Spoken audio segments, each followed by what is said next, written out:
संकट के समय आपका सहायक बनकर खड़ा होने की कोई सामर्थ्य रखता है तो आपका किया हुआ सत्कर्म और आपका किया हुआ धर्म है। जय श्री कृष्ण। इस हाथी को वही स्मरण हो गया। एवं व्यवसतो बुद्ध्या समाधाय मनोहृदि जजाप परमं जाप्यम प्राग जन्मन्युशिक्षितम्। पूर्व जन्म में, इस जन्म में नहीं, पूर्व जन्म में जो जप किया था, जो भजन किया था, वो स्मरण हो गया। हाथी अब तेरी रक्षा इस संसार के प्राणी, संसार के जीव नहीं करेंगे। अब अगर तेरी रक्षा कोई कर सकता है तो वो परमात्मा कर सकता है।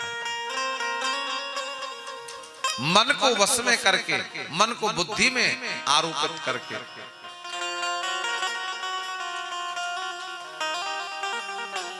और भगवान का ध्यान प्रारंभ कर दिया।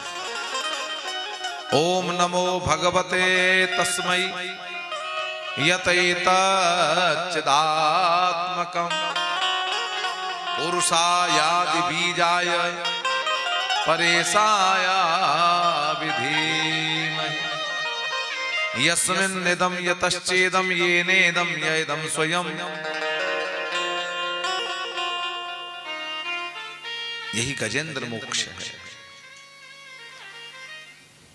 मेरे भगवत प्रेमियों, जीवन में कोई संकट आ जाए, बड़े से बड़े संकट को समाप्त करने की सामर्थ्य इस गजेंद्र मोक्ष में है। क्योंकि हाथी ने संकट के समय ही इस गजेंद्र मोक्ष का पाठ किया। अब गजेंद्र मोक्ष का पाठ तो किया, लेकिन एक इष्ट नहीं है हाथी के। हाथी ने जब कहा कि आप संसार को प्रकट करते हैं तो ब्रह्मा जी आगे, मैं करता हूं। हाथी ने कहा पालन करते हैं, ब्रह्मा जी ने कहा मैं नहीं करता, भगवान विष्णु करते हैं।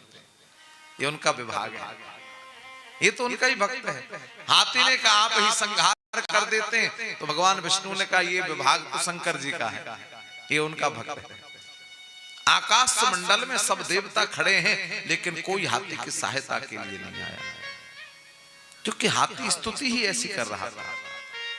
यहां से शिक्षा मिलती है हमारा इष्ट एक होना चाहिए। चाहे इष्ट राम हो, चाहे इष्ट कृष्ण हो, चाहे इष्ट भगवती हो, चाहे इष्ट शिव हो, चाहे इष्ट हनुमान हो, इष्ट एक होना चाहिए। पूजा हम गृहस्थ सबकी करें, और 5 देवताओं की पूजा का तो हर गृहस्थ को आदेश है, नित्य करनी चाहिए। आदित्यम गणनाथम च देवीं रुद्रम च केशवम पंचदेवत्यमत्युक्तम सर्वकर्मसु पूजये। भगवान सूर्य की पूजा, सूर्य को अर्घ्य नित्य देना चाहिए। बालकों से कहो अर्घ्य दें।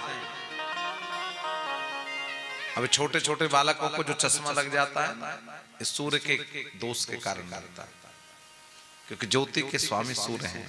इसलिए बालकों से कहो अर्घ दो, सूर्य को अर्घ देंगे तो दृष्टि सही रहेगी।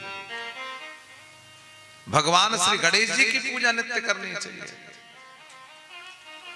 लाभ क्या होगा? जहां गणेश जी की पूजा होती है विघ्न नहीं आते।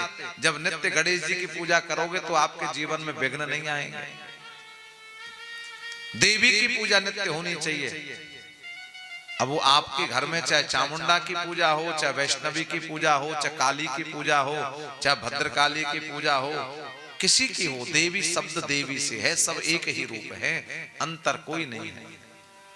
भगवान शंकर की पूजा गृहस्थ में नित्य करनी चाहिए,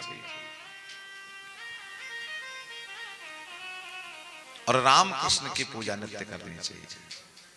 लेकिन इष्ट एक हो, क्योंकि जब संकट आएगा तो वो इष्ट ही तुम्हारी रक्षा करेगा। हाथी ने देखा, भगवान भी देख रहे थे, कोई सहायता के लिए नहीं आया, साक्षात नारायण चल दिए। गरुड़ से कहा शीघ्र चलो, देर ना हो जाए, मेरे भक्त पर संकट है। गरुड़ ने कहा कि प्रभु आपको भक्त की रक्षा के लिए मेरी आवश्यकता हो गई। अभिमान हुआ, गरुड़ को भी छोड़ दिया मेरे प्रभु ने। नंगे पैर दौड़ करके हाथी की रक्षा के लिए मेरे गोविंद चल दिए। हाथी सूंड ऊपर किए हुए स्तुति कर रहा था। सोन्तः सरशुर बले निगृहीत आर्तो दृष्ट्वा गुरुं हतिहरिं खौपात चक्रम उत्क्षिप्य सांबुजकरं गिरिमाह कृच्छान नारायणाखिल गुरु भगवन नमस्ते।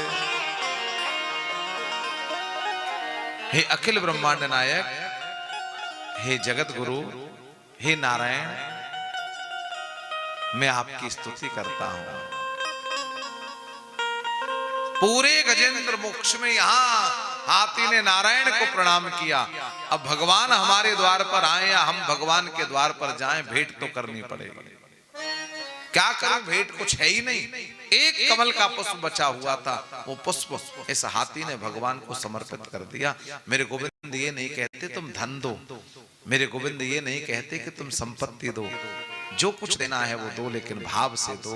भावग्राही हो जनार्दना। अगर भाव तुम्हारे हृदय में है तो भगवत भक्ति की प्राप्ति है और प्रभु उसे स्वीकार अवश्य करेंगे। और अगर भाव नहीं है तो दुर्योधन की तरह तुम्हारे 56 प्रकार के मेवा मिठाई को ठोकर मारकर प्रभु चले जाएंगे। सूंड पकड़ी भगवान ने, हाथी को ऊपर किया, सुदर्शन को आदेश दिया। सुदर्शन ने जाकर ग्राहक के सिर को धड़ से अलग कर दिया। हाथी भी मुक्त हो गया, ग्राह भी मुक्त हो गया। राजा ने प्रश्न किया, गुरुदेव स्तुति तो की हाथी ने, बुलाया भगवान को हाथी ने, पर इस ग्राह को मुक्त क्यों कर दिया? बोले भगवान का नियम है, भगवान अपने भक्त को पीछे मुक्त करते हैं, अपने भक्त के भक्त को पहले मुक्त। जय श्री कृष्ण। दासान उदासो भवितास्मि भूयः।